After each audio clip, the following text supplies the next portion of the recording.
This is the Funhang Electric Bike, a 26-inch fat tire electric bicycle that caught my eye because of its bold blue color, thick tires, and just how sturdy it looks right out of the box. I spend a lot of time fishing around local parks and usually need something reliable to carry my gear, power through muddy or bumpy trails, and not leave me exhausted before I even get to the water.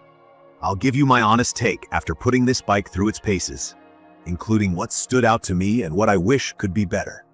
Consider this a quick review from someone who's coming at this less like a hardcore biker and more someone who likes the outdoors and needs a practical, tough ride. Right off the bat, the design stands out. The classic mountain bike frame with a step-through style, chunky 26-inch fat tires, and a big front fork for suspension. The blue paint is sharp, and it just looks fun next to the usual boring bikes. What really matters for me, though, is how practical it feels to use. The frame's made from carbon steel, giving it that hefty, reassuring strength, but it doesn't feel overwhelming or awkward to move around at about 68 pounds. The combo of wide tires, fenders, a rear rack, and front suspension tells you this thing's built for people who want to take their bike more places. City streets, trails, even a little off-road on dirt or gravel. One detail I didn't expect was the LCD display, which is big enough for quick glances mid-ride, so you always know your speed, battery level, and which riding mode you're using. There's also a pretty loud electric horn right below the display, which you'll definitely hear, along with front and back lights, and even turn signals, which is actually a first for me on a bike.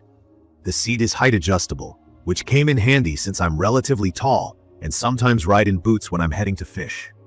The rear rack is solid, and I'm already planning to DIY a polycarbonate platform so I can mount a milk crate for my tackle box or fishing gear.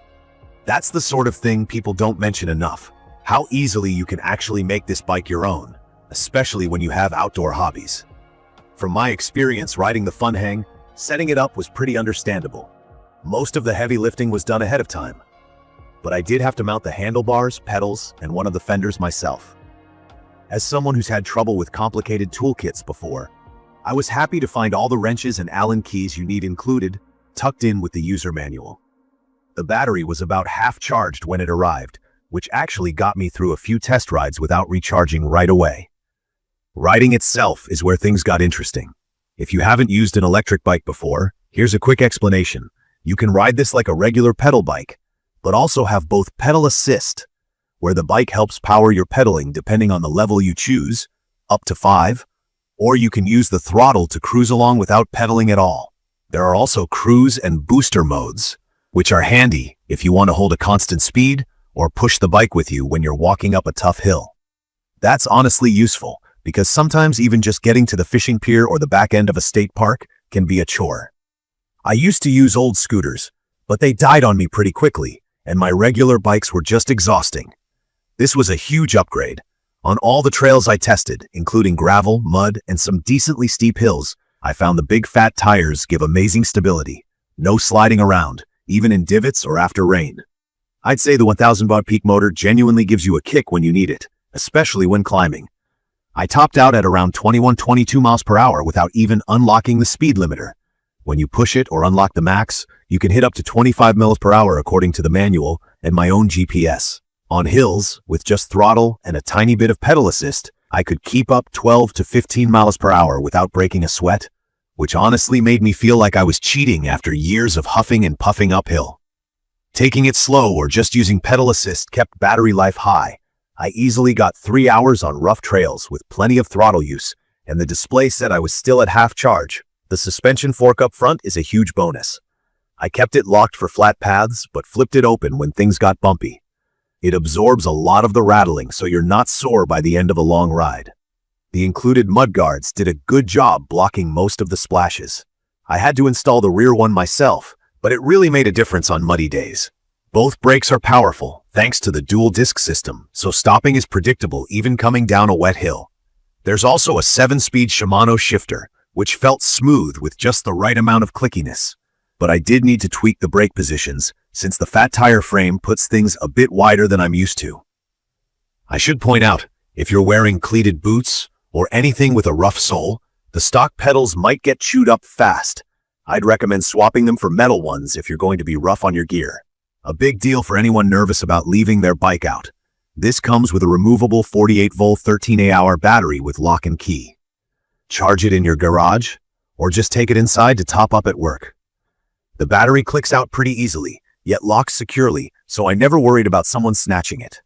There's also a keyed ignition, so even if you stash the bike in the woods while you're off fishing, it's not starting up without the keys. Now, some pain points and things to consider. While most of the assembly was straightforward, I feel like the instructions could be a bit better for someone totally new to bikes or tools. If you can handle basic wrenches, you'll be fine. My front wheel was slightly out of the box. Nothing major, but I took it to a local shop to get it sorted. During my first longer ride, I did run into the chain skipping on the highest gears under load, which can be annoying if you're climbing a hill and need that gear to stick. If you're unsure about adjusting it yourself, it's worth letting a professional look at the derailleur just to fine-tune it. The battery, while advertised at 55 to 60 miles on maximum pedal assist, will drop to closer to 28 to 30 miles if you use throttle a lot or ride on hills with a heavier load. For me, carrying fishing gear, cooler, and sometimes extra boots, I saw this lower end of the range. Not bad at all, but something to keep in mind if you're planning huge day-long excursions off-grid. As for the price, it's on the higher side, especially compared to some no-name fat tire e-bikes, but I wanted reliability and customer service. And here you actually get a 12-month warranty as well as real tech support. To wrap this up, in my opinion, the Funhang Electric Bike is perfect for anyone who wants a do-it-all bike for commutes, errands, weekend trips, or reaching outdoor spots that are just too much of a hassle on foot or on an old-school bicycle. From my experience, the power, stability, and flexibility it brings to rough trails or paved paths is way above what I expected. The removable battery, solid build, and thoughtful features like turn signals, strong lights, and a beefy rear rack mean you can make this bike your own without tons of hassle. I'd recommend this for anyone who loves being outside, doesn't want to deal with burning out before you even start your main activity, and wants a bike that just works day in and day out. It's not perfect. Assembly takes a bit of patience, and a quick tune-up helps, but it really feels like a solid investment for your next adventure or daily grind around town. That's my quick review and everything I found important about the Funhang Electric Bike. If you enjoyed this video, don't forget to subscribe to the channel and drop a comment below if you have any questions or want to share your own experiences with e-bikes. Thank you for watching.